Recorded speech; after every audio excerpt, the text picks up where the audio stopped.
All right, this segment is called Call Your Provider or Don't Be a Hero.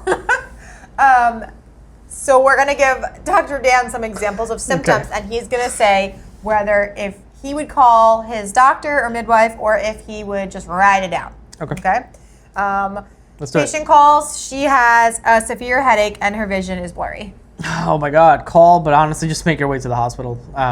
You're highly, like, in those settings, especially postpartum. You know, everyone talks about preeclampsia when you're pregnant, but preeclampsia after you deliver is legit. And how long can that happen until? Technically, postpartum, so 6 weeks, but that first week is super crucial. Okay. The first week is where you're most likely to have a seizure, which is called eclampsia. So, and the vision changes are like that biggest sign of developing eclampsia. You know, one thing you could always do is check your blood pressure at home, but even if you do that and it's normal, most women seize with normal blood pressures. So you feel that, I'll see you at the hospital. Okay. Don't even. All right. Don't even. Patient has chest pain and shortness of breath and sweating. You know, similarly, that's not good. Like, you know, sweating, we talked about the night sweat sensation. Yeah. But the chest pain and shortness of breath, your health can be critical in these moments. And it can go from preeclampsia and eclampsia causing those symptoms, pulmonary embolisms causing those symptoms. So blood clots in the lungs. You know, or cardiomyopathy, meaning just your heart's not functioning anywhere like normal. And you just think, I just had a regular delivery, what the hell? Yeah, this can... Things happen. Really do some things. Yeah, so therefore, if you have those symptoms, those are alarming symptoms, even if you weren't pregnant, call the doctor. And then what about if someone calls you and says, like, one of my legs is really swollen? Just sleep on it? No, I just was sleeping. I slept normal. Thought that was a joke. Oh, that didn't sorry. work well. No, didn't land. But like the truth about that leg thing is that pregnancy itself makes you a higher risk for blood clots. Yeah. And postpartum, you're still at that risk for blood clots. And what happens is that blood clot in your leg can go to your lungs. So before it goes to your lungs, it likely starts in your legs. And therefore, the vessels, the blood that's supposed to go back to your heart is blocked off by a clot. So that leg just blows up. And if that happens and you're sitting there and you like can't flex or extend your leg at the calf and you're like, yo, this hurts and it's red and it's swollen, you're going to call us and we're going to tell you go to the hospital because you could have a blood clot in your leg. Right. Is that the same deal if both legs were swollen? No. Can you have both blood clots in both legs? Sure. Very unlikely.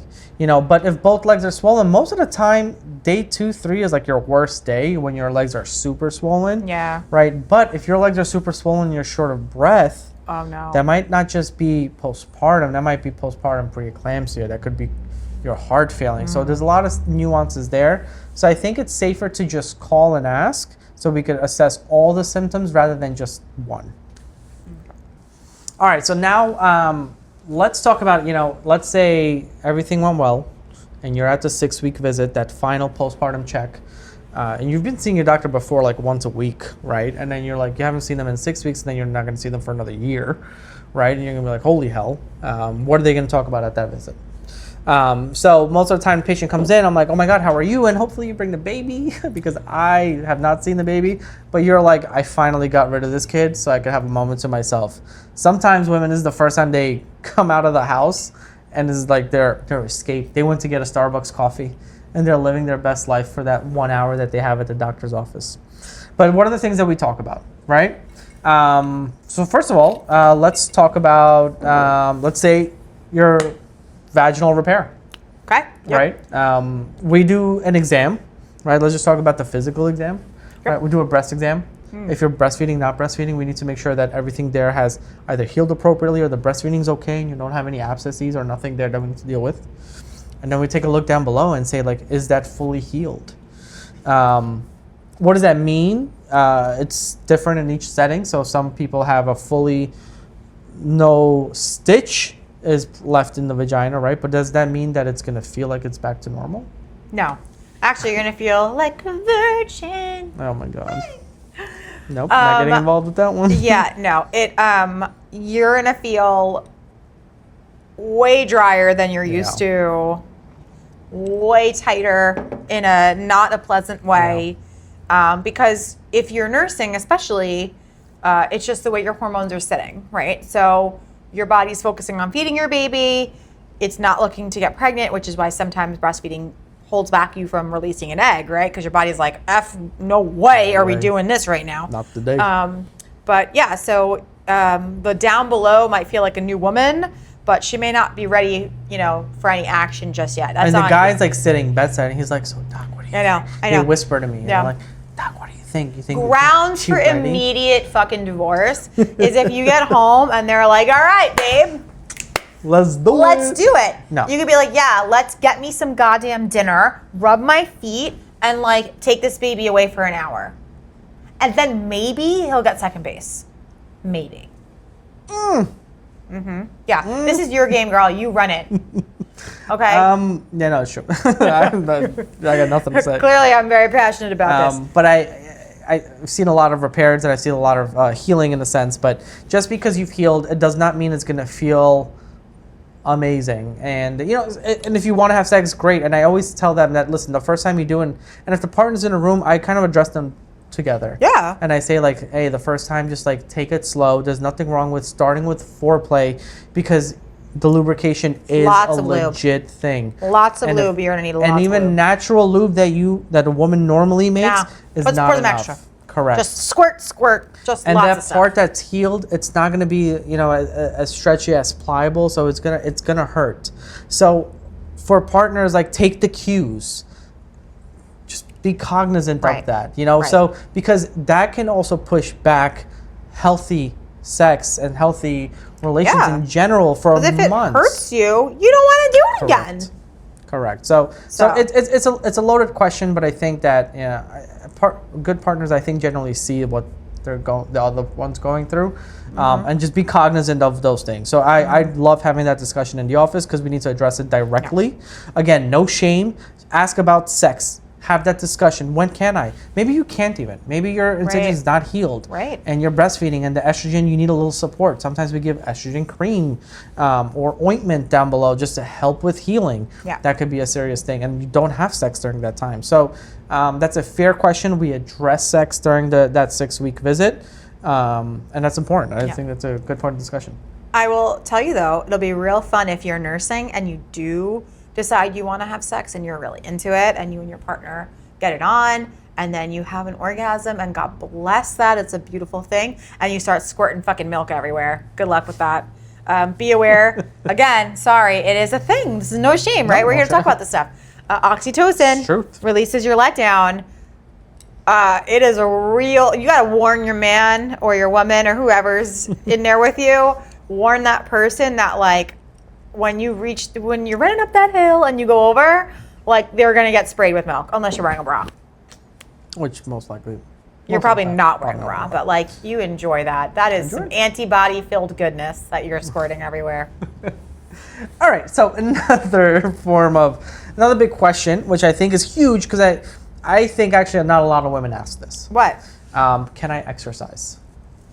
Yeah, I wasn't focused on exercising when I was still in the depths of postpartum nightmare. Of despair. Yeah, no. But okay. But what exercise does not mean you're going to the gym for an hour and, like, doing hot yoga or something like that, right? Damn, I love hot yoga. I don't know how people, whatever. But so what I'm trying to say is that exercise could be like, hey, I'm going to put on a YouTube video for 15, 20 minutes and do a postpartum stretching and just, like, kind of maybe core or a little toning exercise, because I think you have to start somewhere. Yeah. And I understand time. Like, you're like, where the fuck do I find the time? Like, I barely get an hour of continuous sleep, and now you want me to exercise. Right. And it comes help from, like, the village, and the village is important, right? And if you're solely breastfeeding, it's definitely harder, but your physical well-being, just as your mental well-being, is super important. So when it comes to the exercise, and some women do it, some women are like, I need to get back because it makes me mentally feel better. Yeah. They're all interplayed with one another, but also understand that there are limitations. You're not supposed to go and just do Taekwondo for an hour. Like, it's hard. Yeah, you're not doing, like, a Tunde Peloton class today. Like, that's not happening. You need to start low and go slow. And you build. And you build on it. And even Peloton. Like, I have a lot of women that do Peloton, and I love that thing. But, like, sitting on that bike seat is also not the best thing maybe to start out with. No, you gotta do like, honestly, what I would do, and again, you take it or leave it, grain of salt, but I would even just like sit on my couch and have like a little 5-pound weights and just hold my core and just do that. Then I would walk around, just do some squats against the wall, like no weights, just moving your body. And that also is so, like Dr. Dan's saying, for your brain, for your mental health, burning off a little bit of that anxiety. Like before the sundown scaries hit, like that was critical. I needed to burn off some anxiety before that sundown. Like that, have you ever heard that phrase, the sundown scaries? Absolutely. That's a real thing. Yeah. And that is the part of it that used to get me so so bothered. Even all 3 kids, I had it. The minute it started to get dark, you knew you weren't sleeping. Yeah. You knew you were not going to get normal sleep. Everyone else was getting a normal night. I was jealous of my kids. And you probably wouldn't fall asleep because of those thoughts too. No, and I was so jealous. Like I'd put the 9-year-old and the 4-year-old to bed and be like, I wish I could sleep in here with you all night. Yeah. And like I'd go down and I would just like, put on the TV. So that's a pro tip that I learned, just, for you guys watching, if you're in it, you just got to find what makes this bearable. For me, I would not sleep in my bedroom. I would not. The idea of being in my bed was such a tease because I knew I could not sleep properly. So I stayed on my living room. I put a pack and play with a sleep approved top on, whatever it was, like the piece that came with it. The baby would sleep there. I would sleep on the couch. So when she woke up, I would just turn the TV on, and I had Netflix, had all these shows ready. I'd put on an episode, nurse the baby, or give a bottle, wherever we were at with that, and watch the show. And I would lie to myself and be like, oh, I'm up because I want to watch my show. It has nothing to do with this baby. It's fine. And honestly, it's survival. It got me through it. God bless the goddamn Olympics, because it was on with my second, and I watched that shit all night. How was the curling? No, not the winter. The one in 2022. Okay. But it really made it better because I was like, see, these people are awake. They're all awake. I'm not the only one awake. And that made such a difference. Just those little things, Yeah. Yeah. A whole other thing, and like we kind of briefly touched on when we talk about mental health. We have that discussion in the office. We do depression screening. We discuss their symptoms, and we talked about postpartum blues, depression, psychosis. Those are things directly talk to your doctor but they're important to address. So we should be addressing those things at that visit. And then, we forgot to discuss this, but at the 6-week visit, when it comes to sex, it also comes to birth control. Oh yeah. One big thing is like, oh yeah, I didn't have my period, so that means I can't get pregnant. Nope. That's a lie. So the female body works beautifully that if you ovulate, you have your period 2 weeks later.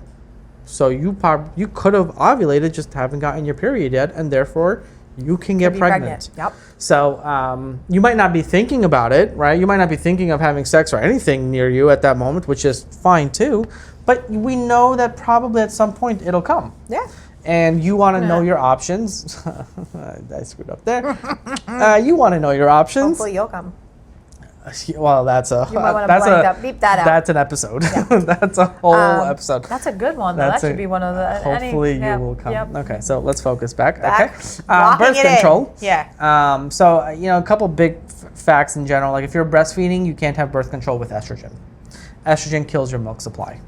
Okay, so therefore you're kind of limited in the things that you can get. And just some big ones. There's a birth control pill that's just progesterone only. Yeah, it's called a mini pill. But you got to take it at the same time every single day. Otherwise, it's not effective. Yeah. Okay? Otherwise, you get pregnant. Right. There are IUDs. There are progesterone-only IUDs. And then there's non-hormonal IUDs. Both work. Both are great options. There's also the little stick that goes into your arm. It's called the Nexplanon, and we'll do a whole talk about birth control and birth control options in general. And every situation is different, of course, so talk to your physician, but there are plenty of options. Yeah. Good old condoms still help. Cheap. STDs support. You never know what situations you're in, so therefore those are all things to keep in mind. Pulling out is not birth control. It doesn't work, and I'm just going to let you know now, unless you want to see us sooner than later, really keep in mind your birth control. Yes. And it's also unhealthy. No, I just saw a patient in the ER of a practice in Bayside that a patient actually had sex earlier than 6 weeks, got nervous because they didn't pull out and it finished. And so she took Plan B. So then started like bleeding profusely like a couple days later, and then got scared and came to the ER, and I saw her, and her pregnancy test was negative, thankfully. Her actually pregnancy hormone was totally negative. So I think what was happening was she was about to get her period, had her fun, took the Plan B, started bleeding because it like tricks your body into thinking you're pregnant so you don't get pregnant, and then her body tried to have a big the period. hormonal interplay there is... It was like chaos for her body. And the guy's sitting there like doesn't want to look at me. Like I'm like, man, I don't give a shit. You did you. It's not a big deal. But you know, the girls, I'm like, girlie pop, what are you gonna do for birth control? She's like, I was gonna talk about it at my 6th week. I'm like, this is your 6th week, mama. Right, let's talk We're about it here today. now. What are we doing?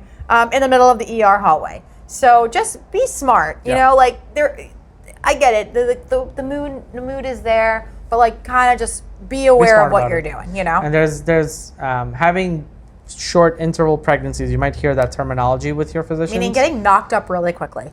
Short interval pregnancies. That's why we have her on this podcast.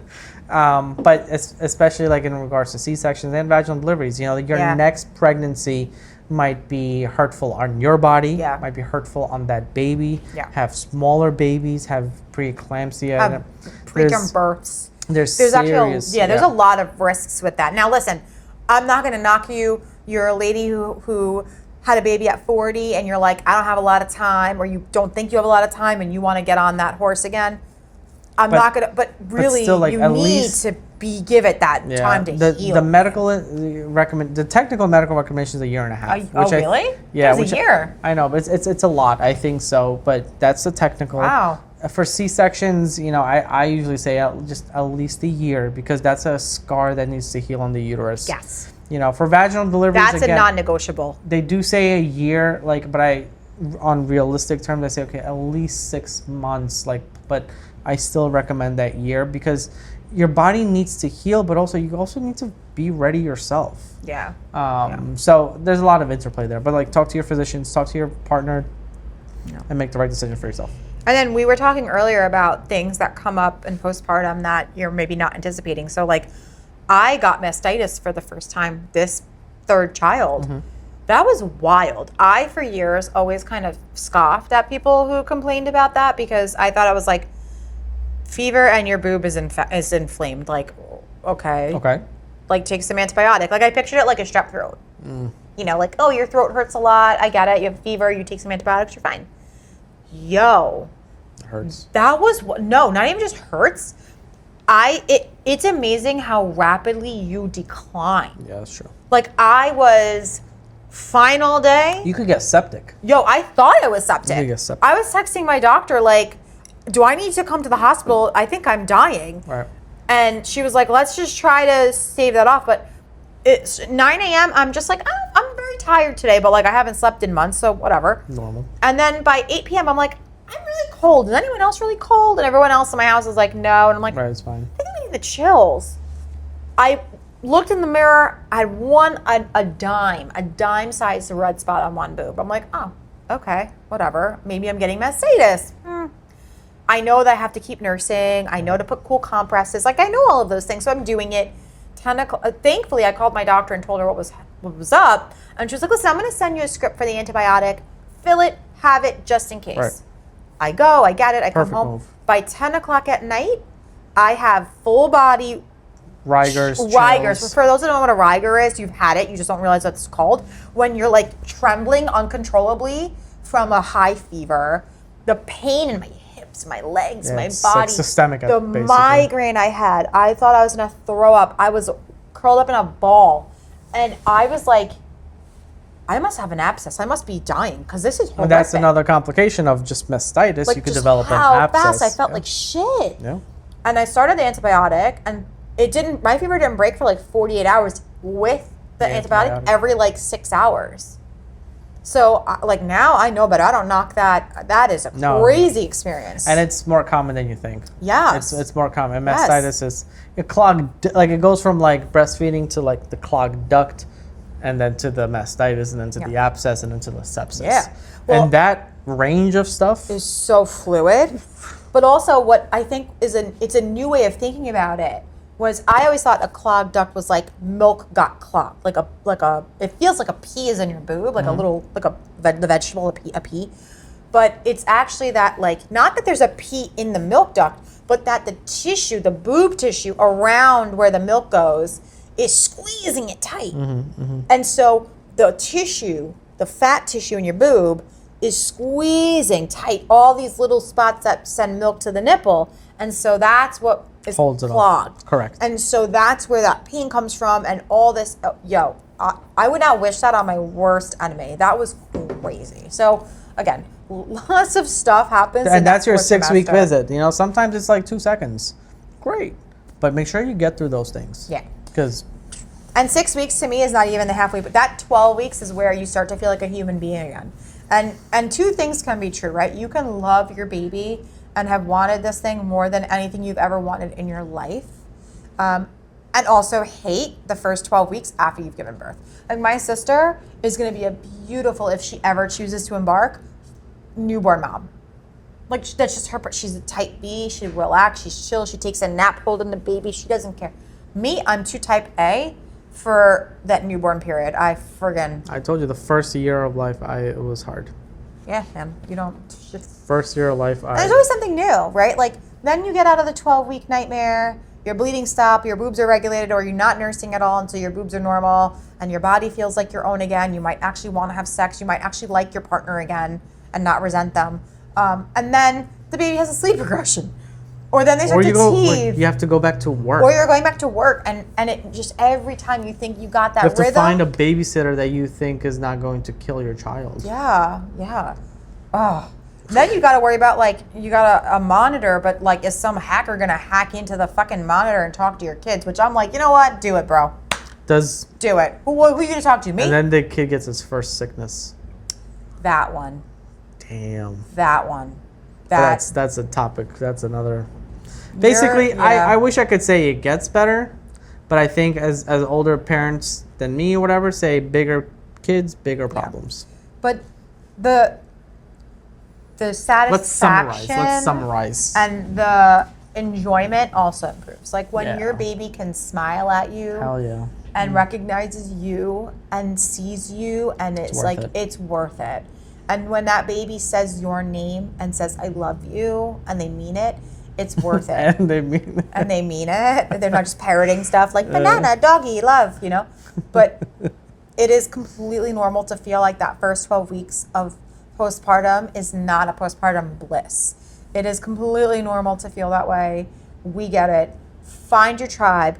Honestly, I found mine on social media, ironically, because I feel like we're trying to stand against social media, but I found a group of people that had babies in the same month. And are realistic. We had a group chat. We would throw shit in there all hours of the night, and those people got me through the first 6 months, and it was a beautiful thing. So find your people, find your tribe, and even if you go on the internet and you Google your neighborhood has a mom's page, you could literally be like, I just had a baby.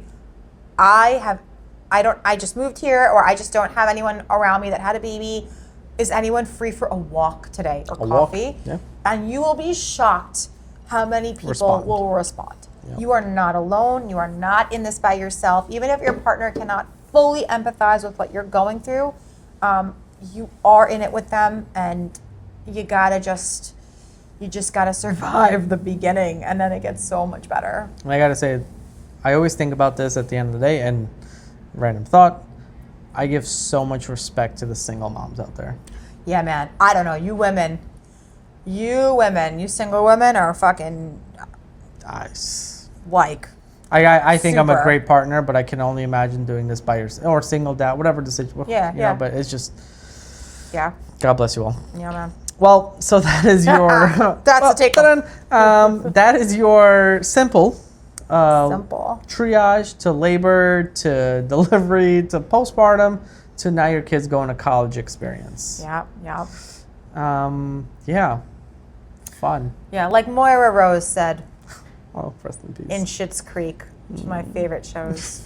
Take 1 million pictures of yourself. Before you get pregnant. Shit, this is so good. While you're pregnant, take them belly photos. Postpartum, take them because your boobs will never be bigger in your life. Oh my god. And then take them afterward. Take a million photos of yourself. Because you want to remember all of this. And then take some of your kid too. But remember you're a big part of this one. Remember your you boobs. did it. Remember your breasts. But also remember the fact that you did this. However your body looks, you made a whole person that has to pay taxes one day like the rest of us. But it's a tax write-off for now. For now, for us. Well, Jesus Christ, we should get something. Oh, God. All right, guys. Well, cheers to that. We are signing off for the night. You guys have a wonderful week. I'm going to get a refill. Bye. Bye.